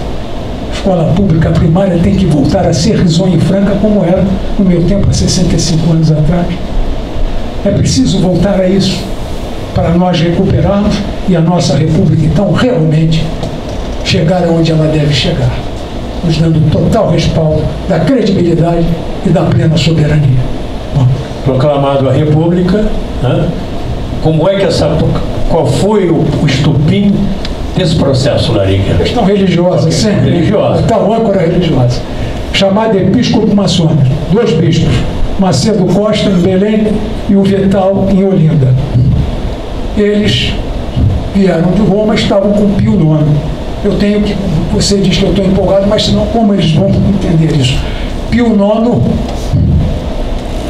cardeal Ferretti Mastai, Giuseppe Ferretti Mastai, era nosso irmão, era maçom. Ele foi iniciado numa loja na Sicília chamada Eterna Catena. Ok? Muito bem. Vem o movimento italiano, o ressurgimento, a unificação da Itália, que vai se dar em 1867. Por maçons. Ele, já no sólio pontifício, vê chegar 3 irmãos maçons, que é o Garibaldi, o Mazzini e o Cavour, que foi o primeiro-ministro italiano, dizer para ele o seguinte: meu irmão, não dá mais para viver essa fragmentação. Você vai ficar aí com o Vaticano, com o que você tem, e nós vamos precisar das demais terras da igreja para fazer a unificação. Isso quer dizer o seguinte: a igreja tinha na época 44 mil quilômetros. Aí, da noite para o dia, ele foi reduzido a 0,44, ou seja, 0,001% dos 100%. Ele só enfiou em cima da gente 12 excomunhões só. Eu teria enfiado 44, 54, 60. Mas depressa, nos ensina Maquiavel, tão mal compreendido desse outro, um grande funcionário público florentino. Você perdoa o agravo sofrido na perda, na injúria a um parente. Você perdoa se te mata um pai, uma mãe, um filho, você perdoa. Mas não perdoa a perda de um pedaço de terra. Você vai para a cova amaldiçoando quem te tirou a terra. Ensina Maquiavel. E ele fez isso, nunca perdoou. Então, esses jovens bispos formados em Roma, sob a tutela de Pio IX, que era o nosso irmão, chegam aqui, as irmandades, como nós, eram maçônicas, as igrejas eram maçônicas. A Irmandade de São José nossa aqui era maçônica. A mesa diretora brigou, ela ficou fechada aqui na primeira 20 anos. Foi preciso vir 2 maçons, ambos que foram de nossa loja, o Sá e o Lameira, para unir, confessar, ao cardeal arcebispo e voltar a funcionar. A igreja deve aos maçons isso, o retorno à paz. Entendeu? Essa aqui é a grande realidade, mas ninguém diz. Isso não sai no jornal, ninguém fala, abafa tudo, fica por aí e mantém historicamente essa balela de excomunhão em cima de quem nunca fez nada a ninguém. Nunca negamos a Deus, somos tementes a Deus todo. Eu particularmente sou mariano. Ora, entenderam, senhores? Então tudo é a perda de um pedaço de terra. Começaram a proibir sepultamento em Campo Santo de maçons. Não era mais permitido. Mas esses cidadãos tinham sido feitos bispos pelo direito de padroado de Pedro II. Eles ganhavam, o Estado era confessional, estava ligado à Igreja Católica Apostólica Romana. E eles ganhavam. Tinham um salário, eram funcionários. Ah, é? Não vai cumprir, não? Cadeia. Eles foram para a cadeia e Pedro II ia deixá-los apodrecer na cadeia. Aí veio outro maçom, outro grande maçom, independente de ser o patrono aqui, Caxias, que tinha uma ascendência sobre o imperador, chegou com um decreto pronto e disse: Majestade, ou o senhor os liberta, ou eu vou me embora. Aí ele falou: então tá bem, o senhor já está estou com o decreto aqui, assina, e eles são libertados. Mais uma vez Caxias atuando, pacificando o Brasil. Vamos, Luiz. A partir daí, começa a surgir o movimento da República. E essa... Tudo isso aí é a briga, né? Que o que eu contei, eu resumi tudo isso. E a partir daí, né, esse processo vai se transformar na República. Nós vamos depois, mais adiante, mostrar o decreto. Um decreto, vocês verão que todos, não só Deodoro, mas todos que assinam o decreto são maçons. Então, estamos a bordo do Alagoas. E ele vai tomar conhecimento que recebeu de dotação 5 mil contos. Ele ficou indignado. Ele conversou com o Jesus, que era com ele, que era o médico dele, com o Jesus, disse assim: vem cá, será que o Deodoro enlouqueceu? Com que direito ele entra lá no tesouro e dá esse dinheiro para a gente? Ele não pode fazer isso. Ele tinha sido criado para fazer esse raciocínio, entendeu? Como ele faz isso? Então, vamos lá. 5 mil contos dava para fazer o que lá em Paris? Pô, dá para comprar um quarteirão. Então, senhores, a recusa do imperador foi imediata. Porém, só foi comunicado ao governo quando o navio aportou em São Vicente, nas ilhas de Cabo Verde. Importante registrar que o imperador escreveu ao seu mordomo e procurador Visconde de Nogueira da Gama, Que era um amigo de infância, tinha brincado com ele em infância. que ficara no Brasil cuidando dos interesses da família imperial. E disse, tendo tido conhecimento, no momento da partida para a Europa, do decreto pelo qual é concedida à família real de uma só vez a quantia de 5 mil contos, mando que declare que não receberei, bem como minha família, sendo as dotações mais vantagens a que temos direito pelas leis, tratados e compromissos existentes. Portanto, se tiver recebido aquela quantia, deverá restituí-la sem perda de tempo.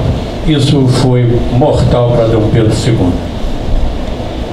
Os egos dos maçons da época, principalmente de quem? Rui Barbosa. Rui Barbosa. Rui Barbosa ficou muito bravo, mas muito bravo mesmo. E aí o que ele fez? Vamos terminar aqui. Recomendou do SIC, sigindo-se estritamente aos termos desta comunicação, dirige o ofício que fará publicar, me remeterá a cópia. A negativa, resposta o decreto de 21. Não era só um decreto, era um decreto de banimento. O assodamento de ânimo estava tão forte que o decreto é assim, artigo 1º, artigo 2º, artigo 2º, artigo 4º. E repetiu no artigo 3º outra vez o número 2º. Ficaram tão nervosos que repetiram, não teve o artigo 3º, teve 2 artigos 2º. Foi feito ali na hora. Então, nenhuma coisa, ele tinha direito, como tem hoje, né? O refugiado vai para onde? Já havia tratado sobre isso, mas ele não recebeu um tostão. Então, como não tinha bens de raiz, ficou sem nada. Conclusão, ele chega pobre, muito pobre, na Europa. Foi chamado às pressas para a imperatriz sofrer um ataque. Ao chegar até ela já estava morta. Quem assistiu, ela estava com a baronesa de Japurá, Maria Isabel. Então ela diz assim, Maria Isabel, eu não morro de doença, eu morro de desgosto, de não poder ver mais minha terra Brasil. Ela havia se apaixonado pelo Brasil, é fácil. Se ela não tivesse se casado, teria sido uma mera princesa lá nas Duas Sicílias, em Nápoles, depois com a unificação teria perdido tudo. Teria uma vida talvez amorfa, mas no Brasil ela foi alguém, ela foi uma pessoa, ela podia fazer a sua caridade, trocar receitas com as comadres todas, que eram todas da alforria, as cartas de alforria são inumeráveis, que ela pagava com o dinheiro do imperador, toda. Levava as filhas e criou as filhas no mesmo sistema, tanto a Isabel como a Leopoldina. Então ela tinha sido gente aqui ela se sentia como uma criatura humana, e não apenas mais um entourage de uma corte, entenderam? Então o desgosto dela foi grande por isso. A morte foi por desgosto. Foi a primeira vítima da República. Não, você esqueceu, essa foi a segunda. Porque a primeira vítima foi Rafael. O negro Rafael. O negro Rafael, que desde a infância a imperatriz alforriou, comprou a alforria, e ele conviveu com Dom Pedro até Dom Pedro ser exilado. Quando ele soube da notícia, que já estava com 83 anos, o negro Rafael, quando ele soube da notícia, teve uma parada cardiopulmonar fulminante e morreu. Ele foi a primeira vítima. A segunda foi a imperatriz. Após esse acontecimento, o grupo mais chegado ao imperador tratou de buscar soluções práticas para viver no exterior. Exceção, naturalmente, daqueles como... Abastados, Eduardo Prado, que era riquíssimo, tinha casa em Paris, no centro de Paris, possuía fortuna pessoal, da família Almeida Prado, né? Família riquíssima, né? E também o engenheiro Rebouças, que era também muito querido, um negro, engenheiro, que ele também ajudou a se formar, etc, etc. Ele acompanhou o imperador e depois ele voltou. Voltou no navio com o imperador e disse para o imperador: já que você também está saindo do Brasil, eu vou voltar às minhas origens, e foi para a África. Exílio. Fixou residência em Cannes, Montamaia e Algesur fizeram o mesmo, para os médicos dele. Princesa Isabel, através de vinculações familiares com o Conde com os Orleans, iniciou uma ativa vida social.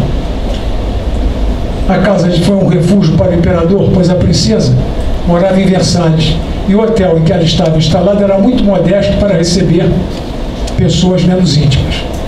O Hotel Medford, você conhece, né? Conheço bem. Aqui tem um detalhe: ele ficou tão apaixonado com a morte da imperatriz que ele não quis mais morar em Portugal. Aí, como ele também, ele tinha sangue de grande penetração na França, ele foi para Paris.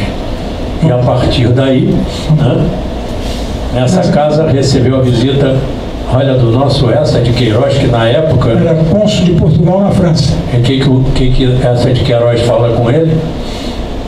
Em vão essa tentava uma explicação lógica para a queda da monarquia no Brasil, e como Theodore Roosevelt declinou. Não compreender porque se instaurou um regime democrático em um país democratizado em plena liberdade de expressão. A data passou Dom Pedro cercado por um grupo restrito de amigos.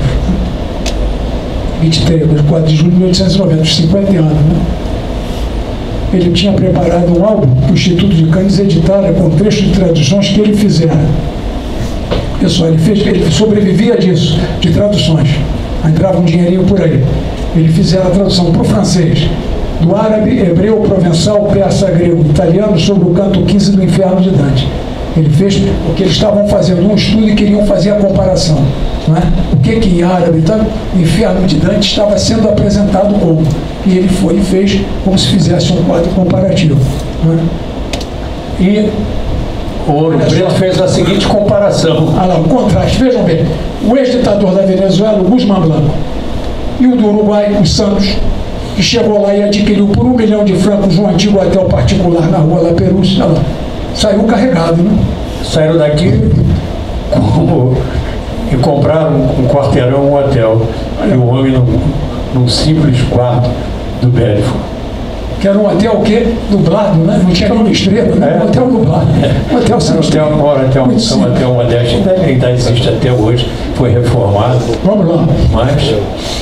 E a modestíssima vida que levava Pedro II sobre de auxílios financeiros particulares e outros brasileiros pelo ex-ministro português Nogueira Soares. Agora nós vamos adiantar, porque eu já vi que vocês estão muito cansados. Não aguento mais. Vamos lá. Escreveu o conselheiro Silva Costa, tratando da doação dos seus livros à Biblioteca Nacional e ao Instituto Histórico. Vamos lá. Começa assim mentalmente a elaborar seu testamento político, que chamou sem nenhuma retórica de fé de ofício. E dizia ele. A abertura ugoniana da fé de ofício é a seguinte. Aqui o ugoniana por quê? Por causa de Vitor Hugo. Por causa da carga de romantismo que ela tinha. Creio em Deus. Apresentava alguns pontos de interesse autobiográfico, porque sem falsa modéstia, sem o orgulho exagerado, confessava. Com simplicidade, que sempre ouvira a todos e nunca impedira ninguém de expressar suas opiniões. Confessava igualmente que não possui imaginação criadora. O que sei devo, sobretudo, a pertinácia. Era perseverante. Reconheço que sou muito só menos no que é relativo aos dotes de imaginação. Ele dizia que não tinha nenhuma imaginação. Que posso apreciar nos outros, mas apreciava a imaginação dos outros. A humildade de Dom Pedro refletiu-se em sua vida pública. Depoimentos de época bem pode comprovar tal assertivo. Von Koselleitz, em seu livro, esse é que era o espião aí, veio com a missão austríaca. Imagens do Brasil, página 32 seguinte, nos dá uma ideia real. O mais modesto de todos é decididamente o imperador. Seu velho palácio na cidade é uma barraca. Aqui o Praça Imperial, onde estão os Correios hoje. Eu acho que está tendo a exposição nossa aqui, né, do clube, exatamente ali, é uma barraca lá. Ele não possui nenhuma fortuna pessoal, ele foi o primeiro a informar lá fora, tá lá. E sua lista civil, já de si insuficiente, vai na maior parte para obras de beneficência, vai tudo para caridade. Então não sobrava nada, nem para roupa. Em carta remetida pelo Dr. Segon, em 14 de setembro, o Dr. Segon era um cantor de ópera que estava aqui e era positivista. A Pierre Lafitte, que era o continuador da Augusto Comte. Ele faz a seguinte apreciação. O que há de notável aqui, escreve, é a veneração unânime que o imperador e sua mulher inspiram. Sua vida privada é sem mácula. Vivem retirados fora da cidade num palácio inacabado muito simples, onde a etiqueta é reduzida ao estrito necessário. Recebe diariamente ao meio-dia, João já tinha falado aqui, as pessoas que têm qualquer coisa a pedir. Anima com sua presença todas as instituições que julga úteis para melhorar o país, e a modesta dotação que lhe é fixada no orçamento é absorvida por obras de caridade. Isso é reconhecido por estrangeiros, não é só da casa. Aqui passa um fato muito interessante, para vocês terem uma ideia da grandiosidade desse homem. Em janeiro, abriu o matutino parisiense, deparou com a notícia da morte de Benjamin Constant de Magalhães, prócer da República Brasileira, ocorrida no dia 22 daquele mês. Ato contínuo dirige-se ao Barão de Penedo, que o visitava e comentou: vamos lá.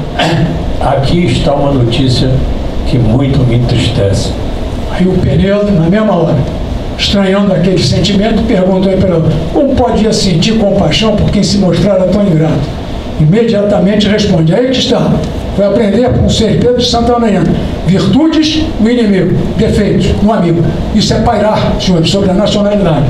O que ele responde? Nada tem uma coisa com a outra. Esse era o homem político. Deploro a morte do homem de ciência, que estimei que era muito boa criatura. Está aqui. E que foi aluno, foi professor de das filhas dele, das duas filhas de Dom Pedro.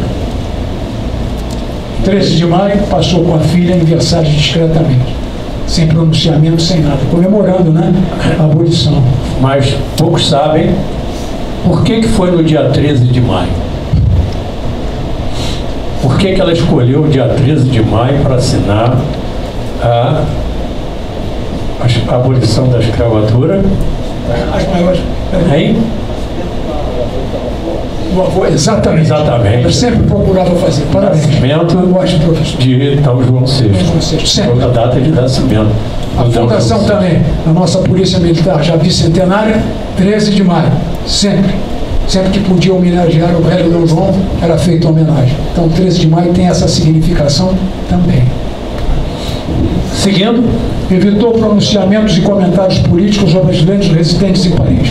Ele nunca permitia, porque iam falar mal do Brasil, ele não queria ouvir falar mal do Brasil.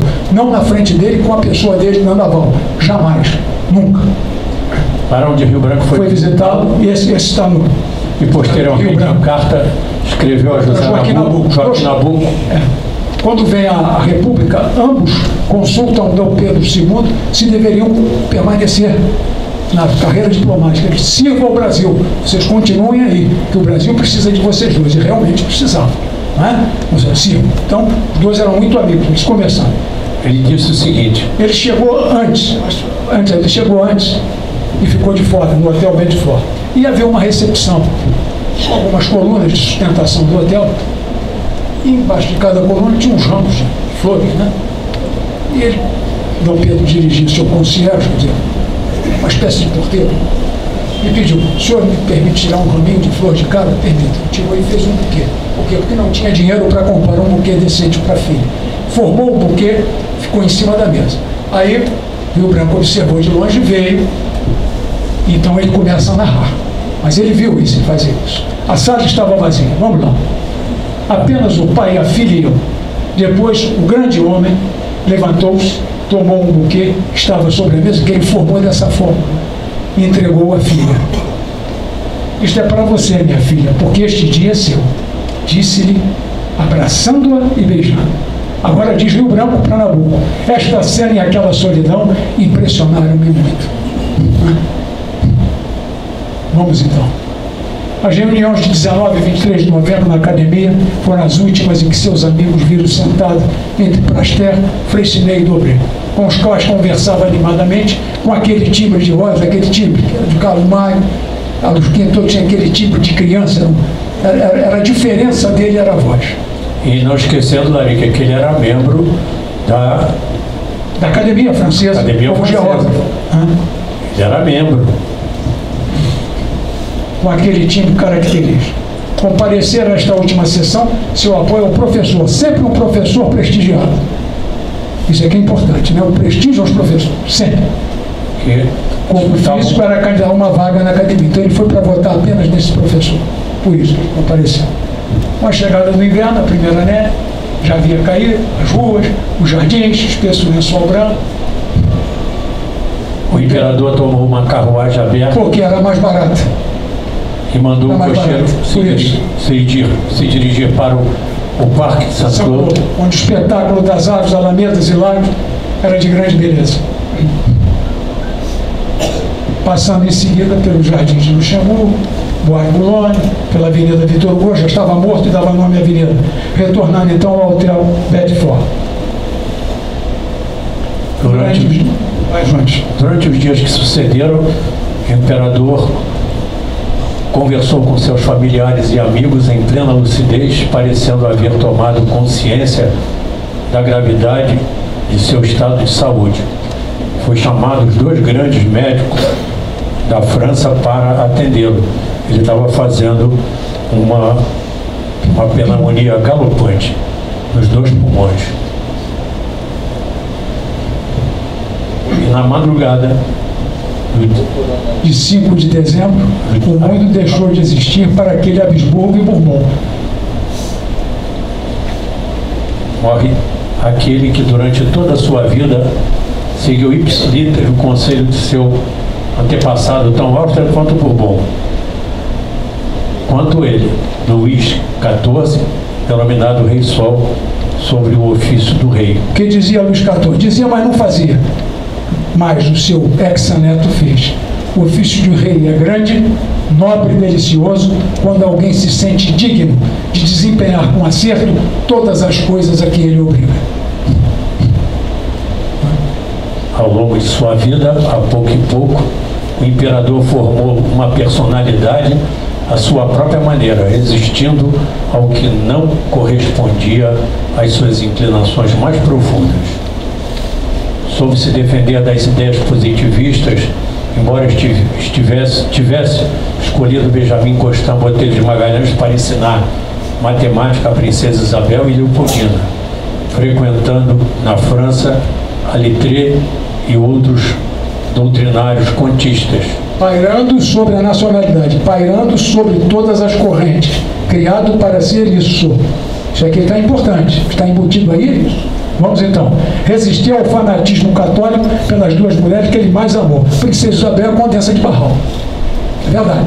Pode pegar Mozart Monteiro, A Vida Amorosa do Imperador, Raul de Magalhães Júnior, As Cartas Trocadas de Frei Barral. Os senhores vão ler. Tangencia, mas provar chegou às vias de fato ninguém, porque ele foi preparado para ser uma antinomia do pai. O pai de 1814 a 1833 gerou 28 filhos catalogados. Que descendente dele, entre bastardos, espúrios e naturais. E uma autora muito interessante, Laura Pereira de Alcântara, Os Filhos de D. Pedro I. Na estante virtual talvez venha. É uma leitura interessantíssima, onde ela mostra com muita ciência porque ele gostava de crianças. E crianças requeria que ele tivesse, além das mulheres, amantes. Só por isso. Como ele gostava de crianças.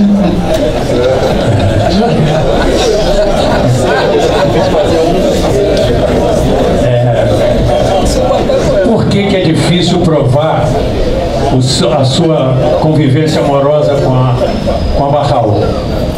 Porque todas as cartas trocavam cartas. D. Pedro queimou-as todas. Barral, acho que ela dela não. A que se convira a vaidade. Uma mulher que tem que ser vaidosa. Uma mulher que for vaidosa perdeu a linha. Tem que ser, tem a sua vaidade. Ela guardou.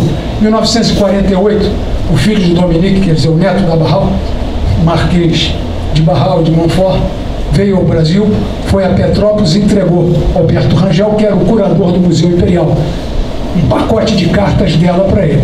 Em 56, o Raul de Magalhães Júnior se debruçou nela e tal, e escreveu o livro dele, A Condessa de Barral e o Imperador Pedro II, entendeu? São 2. Ele e o Mozart Monteiro, os 2. Mas Lei. Provado, não ficou. Por quê? Ele foi criado para ser a antinomia do pai. Ele era um projeto. E o projeto não pode ter, senhoras e senhores, pelo menos o projeto maçônico para Pedro II. Mancha e mácula. E isso ele soube ser até o fim. Discreto. Jorge. Ao credo maçônico, embora admirasse Paranhos e Caxias, ambos grão-mestre do Grande Oriente, e houvesse recebido seu pai de forte influência nesse sentido. Ele resistiu também. O que ele pensava na maçonaria, Jorge? O que ele pensava na maçonaria? Qual é a ideia que ele tinha da maçonaria?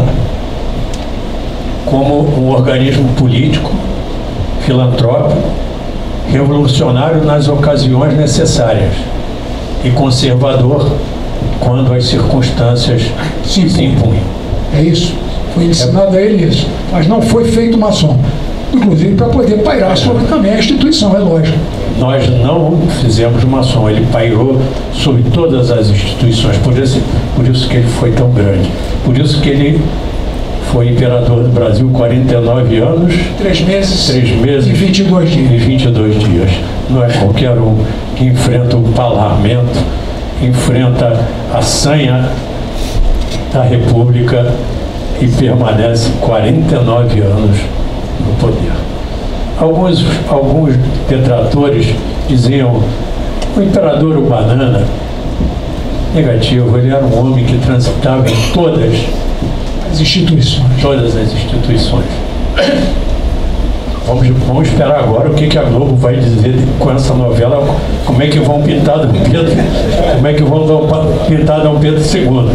Vamos aguardar. Eles vão fazer o que o Raimundo Magalhães Júnior e o Mozart Monteiro não conseguiu fazer, né? Só que agora é ao vivo e a cores. Eles vão provar que... Ou não, né? Porque a principal atriz da novela será a Mariana Ximenes.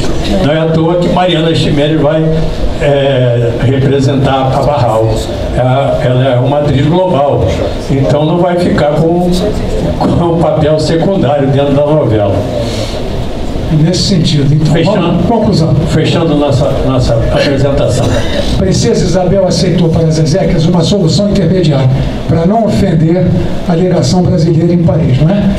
Ou seja, ela recebeu homenagens correspondendo aos dignados da Legião de Honra e aos membros da família real.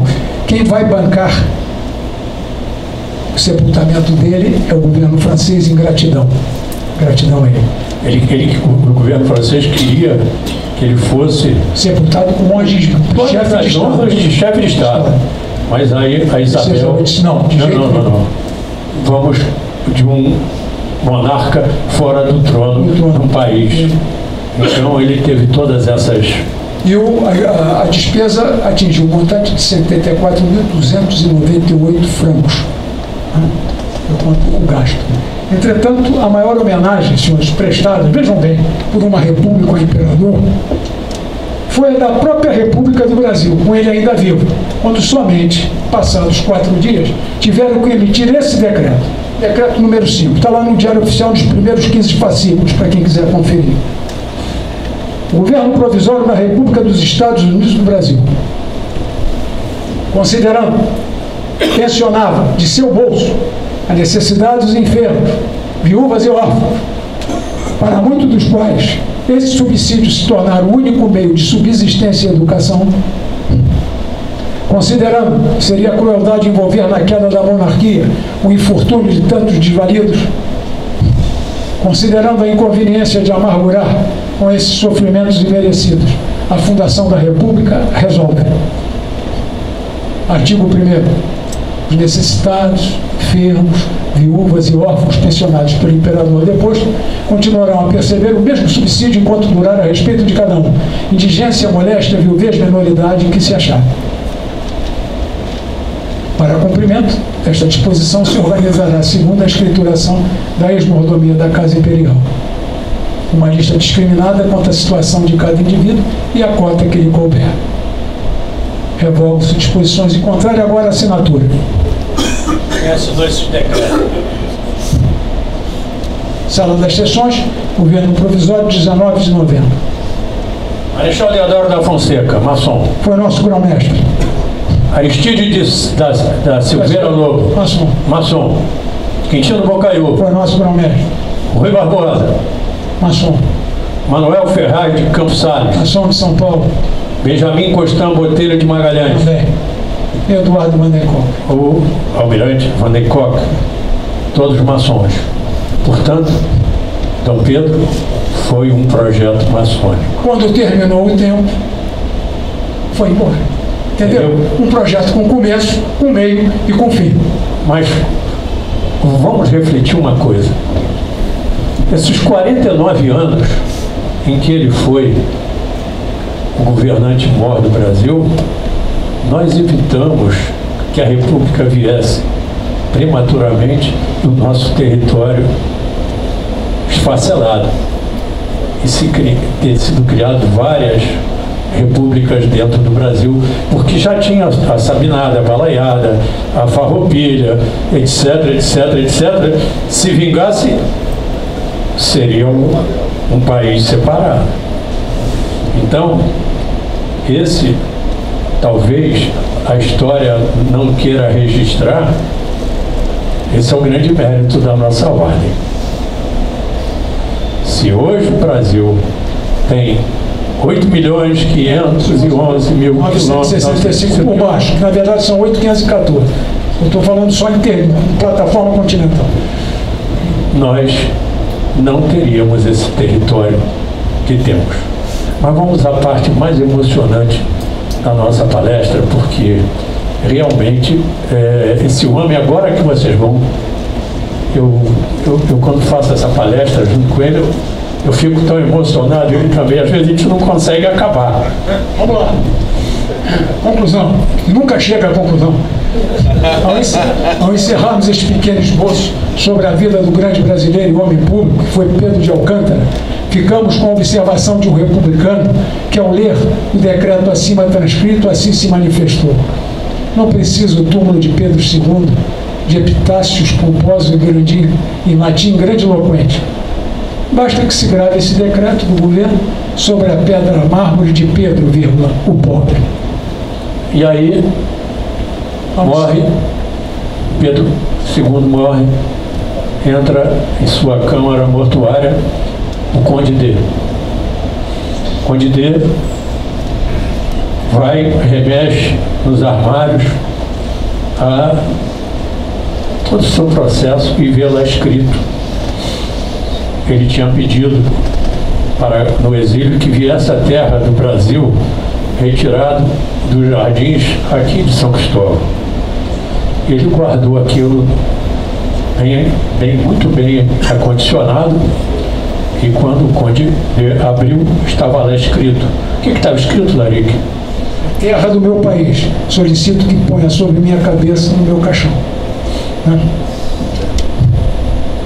Então, senhores, Pedro II, um projeto maçônico? Não.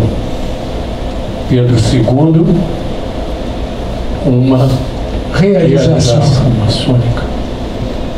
Muito obrigado pela oportunidade.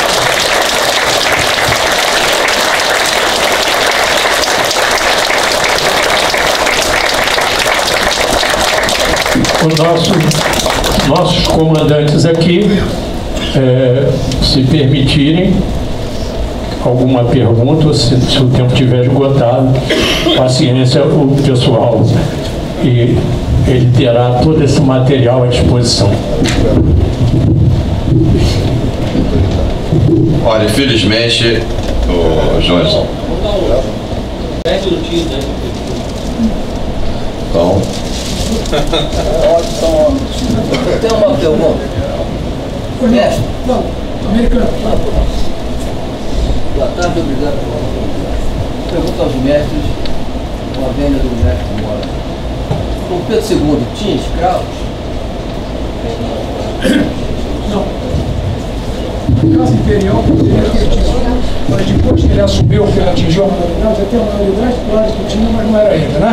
A partir da maioridade, então, ele começa a fazer as libertações. Até porque ele tinha o Rafael junto com ele, que ele levou várias vezes à Europa, a história já é conhecida.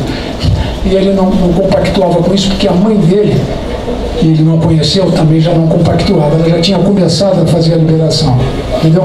Para Pedro I era indiferente, ele não estava preocupado com isso, mas ele não, ele foi aos poucos, normalmente com o Frei Pedro de Santa Mariana, então era praticamente impossível para ele termos, não, tinha assim, pagava, tinha quem trabalhasse e ele remunerava, por isso que o dinheiro não dava, isso já está até consolidado, os livros de história já retratam isso, já foi feito, isso não tem. Mais alguém?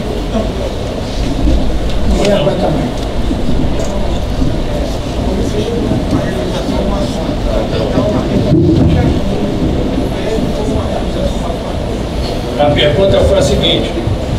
pergunta foi a seguinte: o Império e a República foi uma realização maçônica? Com absoluta certeza, não há dúvida nenhuma. Só que nosso segundo império foi uma realização maçônica plena.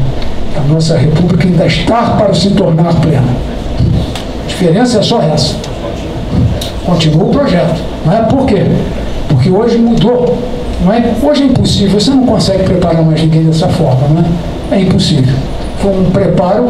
Hoje, aí, ó, o ECA, Estatuto da Criança e Adolescente, ia aprender todos nós. Não precisa ir muito longe. Nós estamos aqui, tem grandes generais aqui na frente. O nosso vice-presidente é maçom. É um grau 33, do rito escocês antigo e aceito. O Morão. Mais alguma? Então, muito obrigado para o encerramento.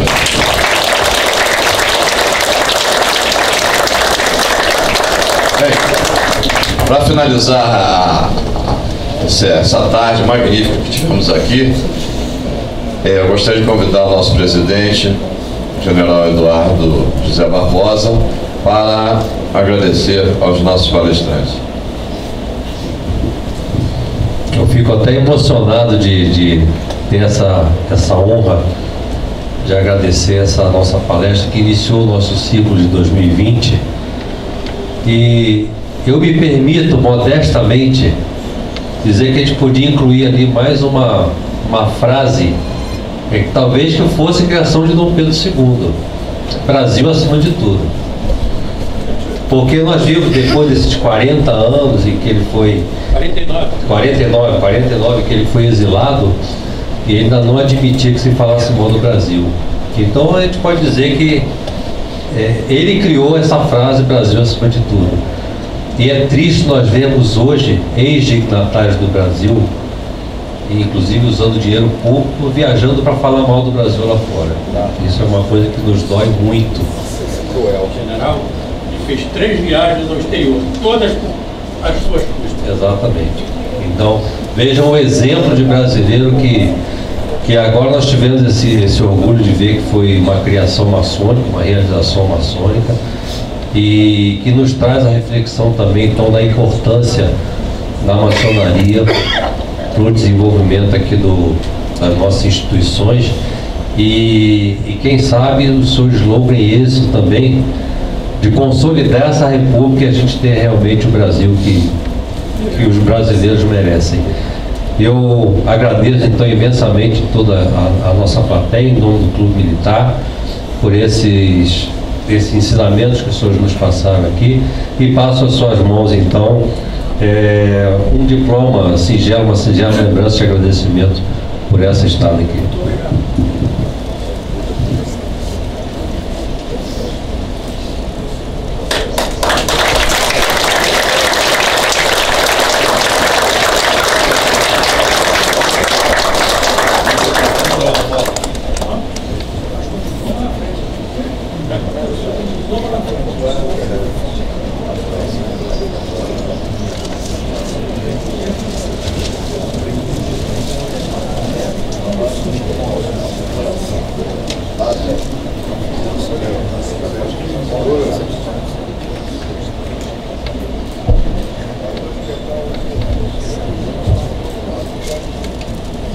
Pô.